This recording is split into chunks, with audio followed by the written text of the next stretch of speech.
Welcome to our podcast, Difficult Words and How to Pronounce Them Correctly, Season 2.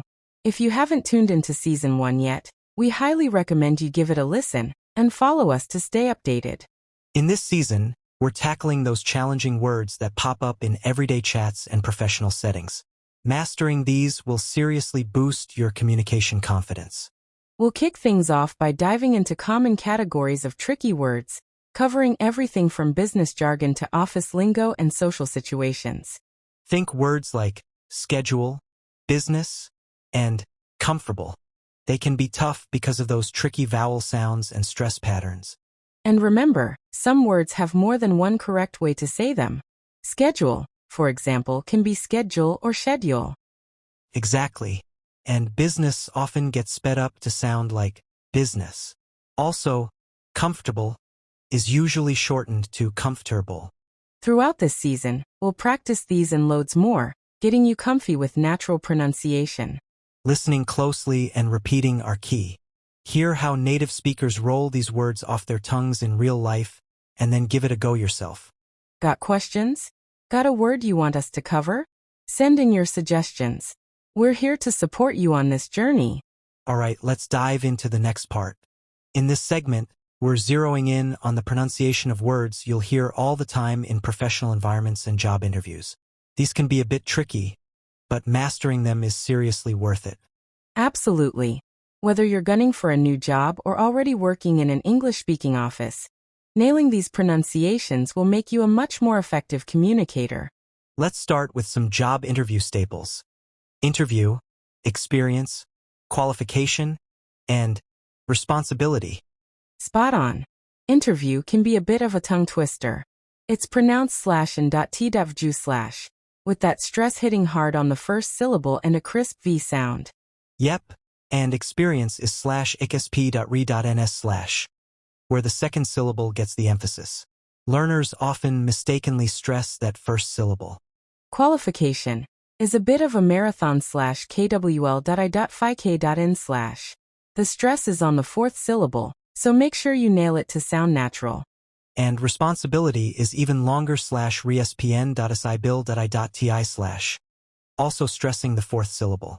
It's challenging but super rewarding to practice these multisyllable words. Let's break these down slowly, and then speed things up a bit. Repeat after me.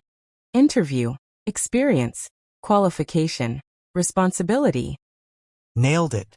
Pay attention to the rhythm and stress. Breaking the words into smaller chunks can really help when you're practicing. Another key category is words used in meetings and business chats. Agenda, deadline, feedback, and collaborate.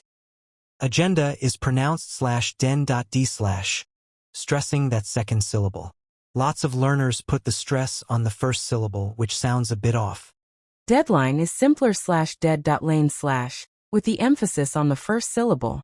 Just make sure you pronounce both parts clearly. Feedback is /fid.beck/.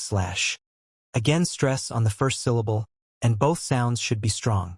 Collaborate is /kalab.rit/, with the second syllable taking the spotlight. It's a longer word, but it sounds really natural if you get that stress right.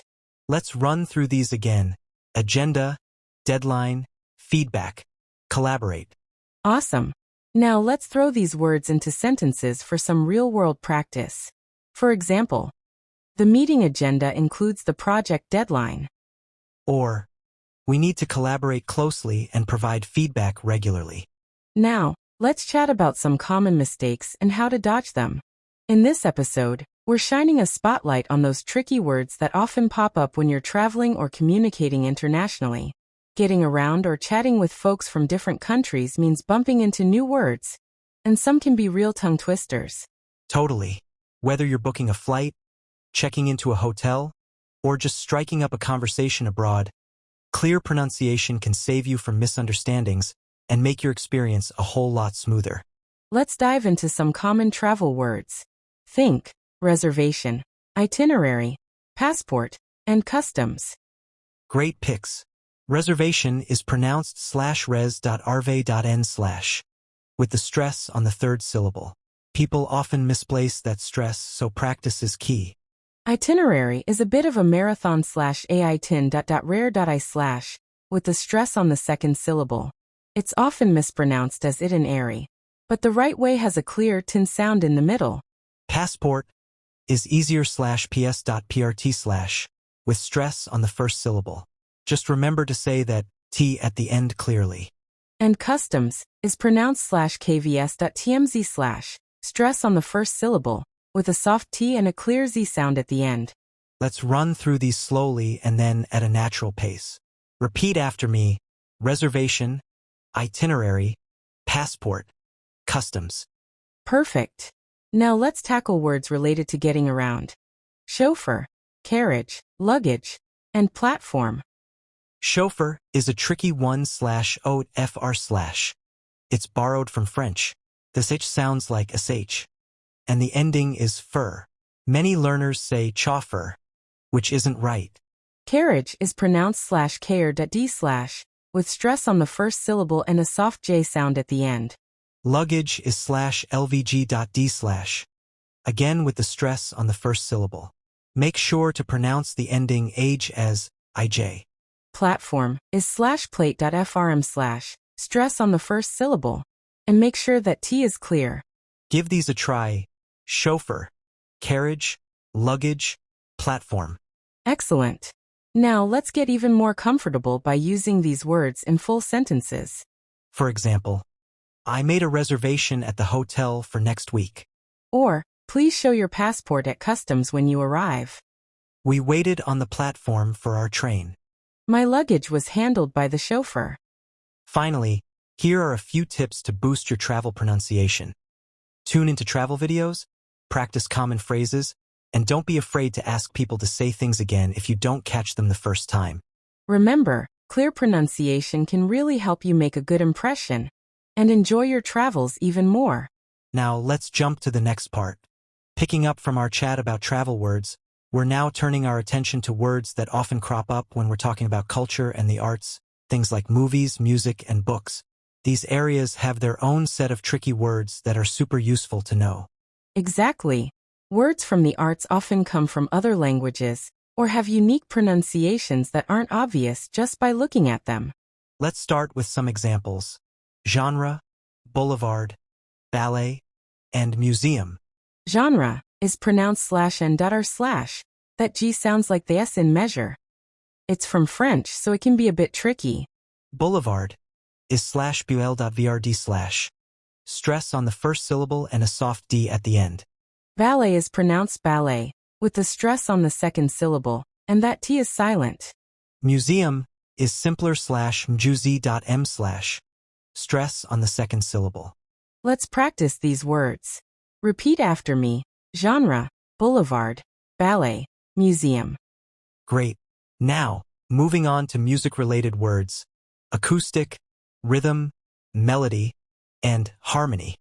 Acoustic is pronounced slash k.stick slash, stress on the second syllable. Rhythm is slash r.m slash, which can be tricky because the S sound is in the middle. Melody is slash mel.d slash, with the stress on the first syllable. And harmony is slash hr.m.ni slash, also stressing the first syllable. Try repeating: acoustic, rhythm, melody, harmony. Excellent. Now, to really nail these, let's use them in a few sentences. The ballet performance was amazing. The museum is hosting a new art exhibit. The song's rhythm and melody were very catchy. We enjoyed the acoustic version of the song. When you're practicing these words, really focus on the syllable stress and any silent letters. Listening to music and watching movies in English can help you get used to these pronunciations naturally. Let's keep practicing these words and move on. We tackled arts and culture in our last part. Now let's switch gears to another set of tricky words, those related to business and work environments. These are super useful whether you're in meetings, writing emails, or at conferences. That's right. Workplace vocabulary often includes terms borrowed from other languages or words with unusual stress patterns. Let's kick off with entrepreneur, colleague, hierarchy, and negotiation. Entrepreneur is pronounced slash n.tr.prnr slash, with the stress on the last syllable. People often forget to soften those middle syllables, so it ends up sounding too long or heavy. Colleague is /kl.I/. Stress on the first syllable and a clear G sound at the end. Hierarchy is /ha.rr.key/. And the tricky part is that high A sound at the beginning. And negotiation is /nio.iei.n/, with the TI pronounced as sh. Let's practice these: entrepreneur, colleague, hierarchy, negotiation. Perfect. Let's jump to finance-related words. Mortgage, equity, liability, and revenue. Mortgage is /mr.d/. And remember that T is silent. Equity is /ec.y.ti/, with the stress on the first syllable. Liability is /li.bill.ti/, with stress on the third syllable. And revenue is /rev.new/, stressing that first syllable. Let's give them a try together: mortgage, equity, liability, revenue. Great. Now let's whip up some sentences using these words. The entrepreneur started a new company. My colleague and I worked on the project together. The company's hierarchy is very clear.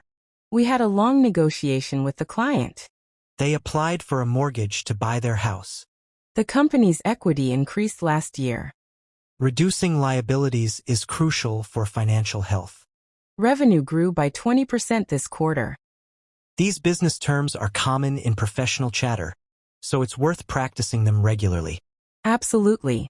Tuning into business podcasts or the news in English will help you get more familiar with how they sound. Let's continue to the next section for more challenging words. As we near the end of this season, let's take a moment to recap what we've covered so far. We've been tackling those tricky words that are essential in everyday conversations, especially in work and travel, as well as cultural and business environments. Throughout this season, we've practiced the pronunciation of challenging words like entrepreneur, itinerary, collaborate, mortgage, and tons more. We've talked about correct stress patterns, common mistakes, and tips to help you improve. Remember, mastering these words will help you feel more confident and clear when you're speaking English in all sorts of situations, from job interviews to traveling abroad. Improving your pronunciation takes consistent practice. Listening closely, repeating out loud, recording yourself, and getting feedback are key steps on this journey. We're thrilled to announce that the third season is already in the works. It will dive even deeper into advanced pronunciation challenges and super useful vocabulary. So, please stay tuned, follow our podcast, and get ready to continue your learning adventure with us. Thanks for being part of this season. We really hope you found it both helpful and enjoyable. Until next time, keep practicing and speak confidently.